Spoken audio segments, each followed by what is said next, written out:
After Industrial Revolution, economic depression happened every 10 years. Which means if you live up to 80 years old, you probably will experience about 7 to 8 times of it. In order to answer the question, how can we have a true security or even benefit from this uncertainty, I read through the Global 500 company founder story. And you can see a clear pattern how smart people in the past 200 years utilize economic machine and a loss of general public just waiting to fall off during depression. In my past video, when I analyzed OpenAI's research paper, lots of people already share their story about how they get laid off due to this new technology. And lots of people even asking, when can economic getting better? But after this research, I find that's not even a real question. General macroeconomic don't really influence individual character that much. What actually matters is technology revolutions. The reason why general economic or GDP don't really matter to individual because the dual character of our economy. On the one side, yes, price is rising, lots of people getting laid off, bankrupt, and overall it's not doing good. On the other hand, this period of time is full of opportunity for average people like you and me. This is the night before the new technology emerge into our society. And your decision during this period of time directly take a side role to determine which future you about to have. In the Global 500 founder story, you can see there's so many founders who've been born in middle class and below, but still create one of the most successful company. But let me give you a warning. This is not a video teach you how to create a successful company and get rich overnight. This is only my research, the relationship between economic downturn and personal destiny. In this video, I'm going to explain my research in 3 parts. First, what is economic machine and how does it operate? In the second part, I'm going to explain some pattern I find in the past 4 technology revolution and maybe try my best to predict what could be it technology in the next 50 years. And here's a little spoiler. AI rising is in everybody's vision. But after this research, if you look back to history for the past 200 years, AI may be not the one.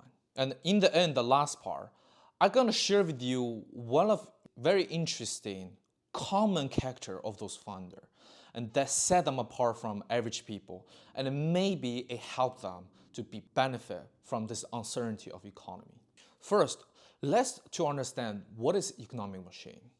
Before Industrial Revolution, for the longest time, GDP is exactly equal to productivities. There's almost 1-to-1 ratios. But since Industrial Revolution, everything changes. In the past 200 years, the population grew about 10 times more than before. And the productivity, or GDP, grew about 100 times.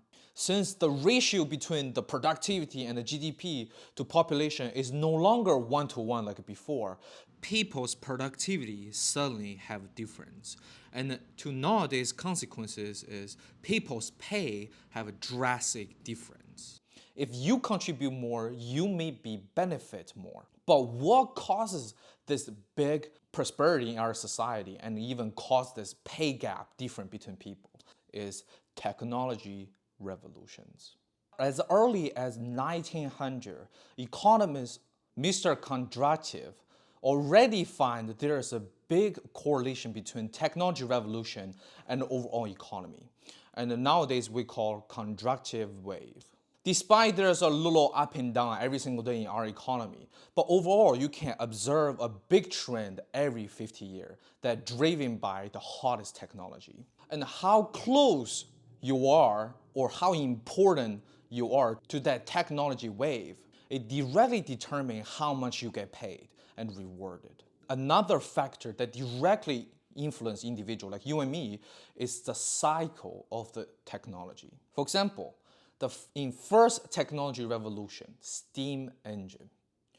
If nowadays you say, I'm gonna create a company to make a way better steam engine, no one will give you money or invest in your business because this technology is coming to the end of term. Then we go to the second technology revolution. That's the booming of mass transportation or railroad. Back then, one of the richest men, the monopoly, is the one who owned the railroad. Another group of people also benefit from the railroad back then is the food company. In the beginning, food or fresh produce was only be traded within the village.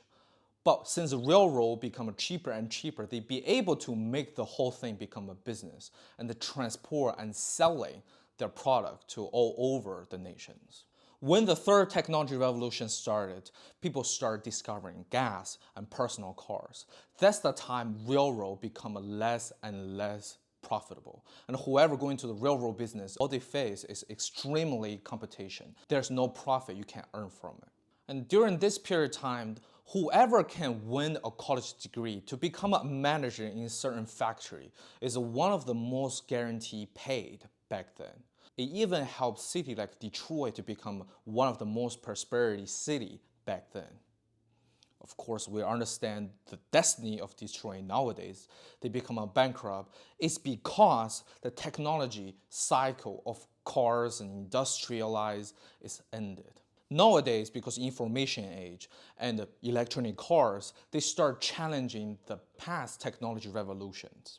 And because internet company like Amazon and other online shopping websites, it helped railroad and mass transportation become important again to our life. That's exactly what it means, how close you are to leading technology, determine how much pay you will get.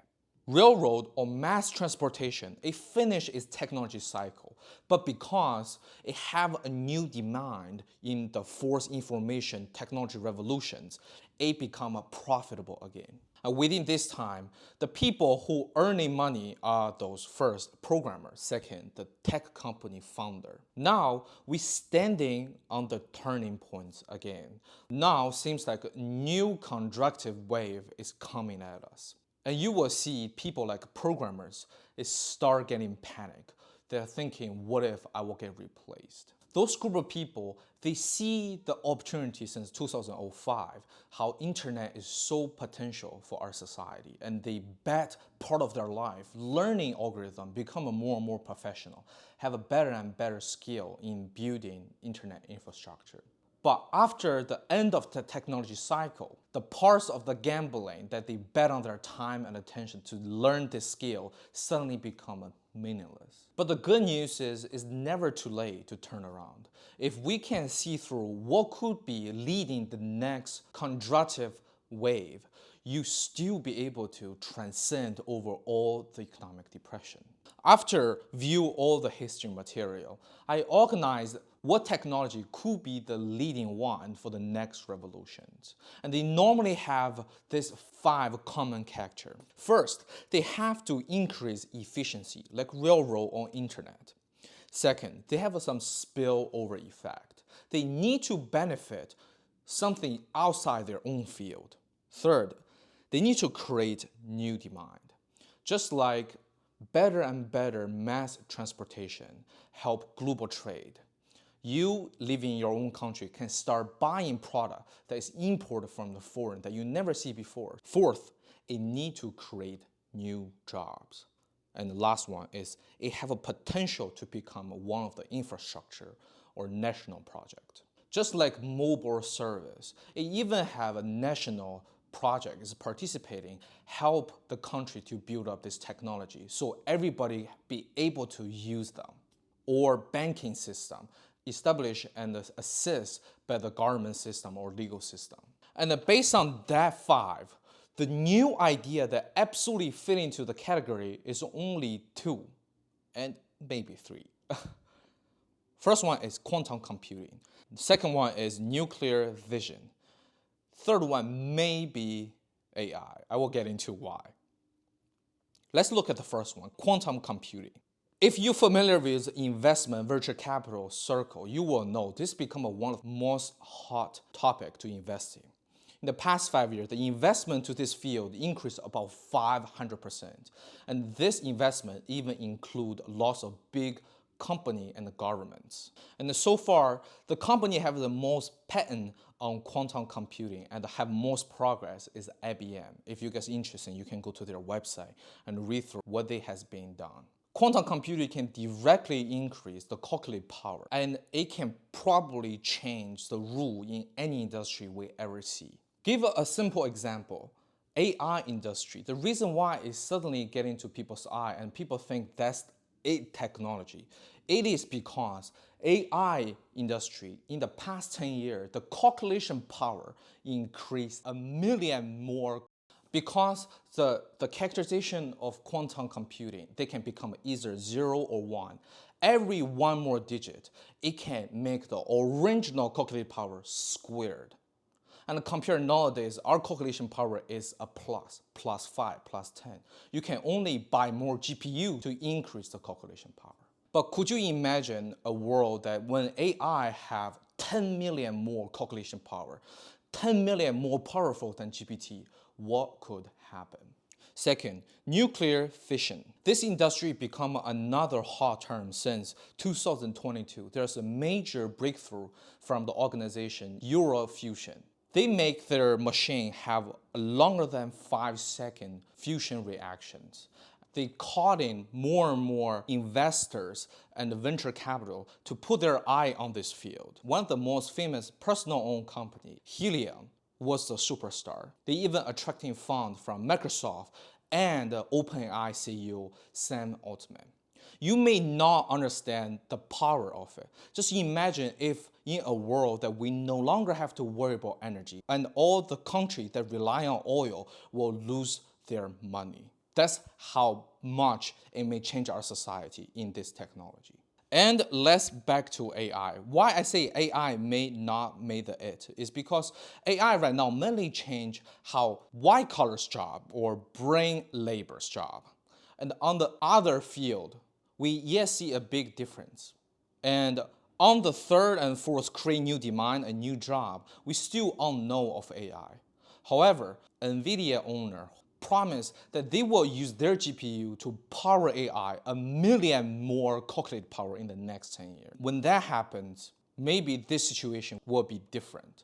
And in the end, the last trend I just want to mention a little bit that may have a potential, cryptos.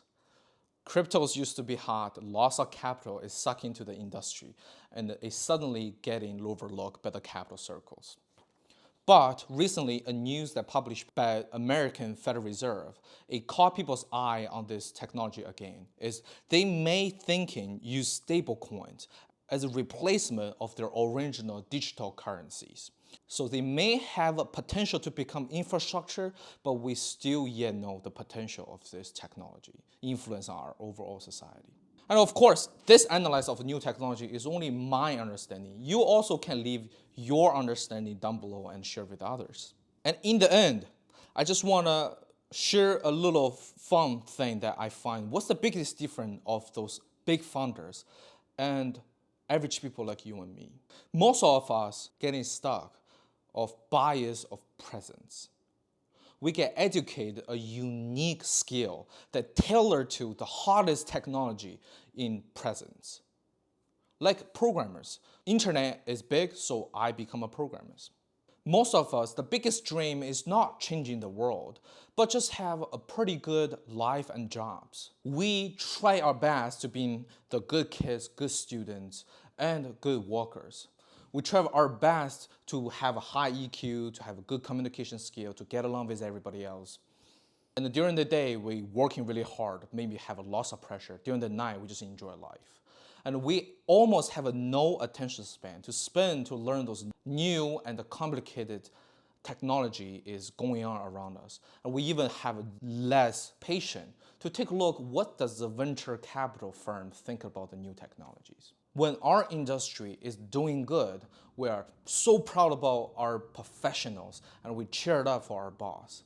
But soon enough, when this technology on end of the cycle, we suddenly find we're getting laid off. And it's so hard to turn around to find a new job in a new technology industry. Somehow we're just stuck in the choices we used to make. By the age 30, 40, you suddenly realize we was nothing but puppets of those economic turbulence.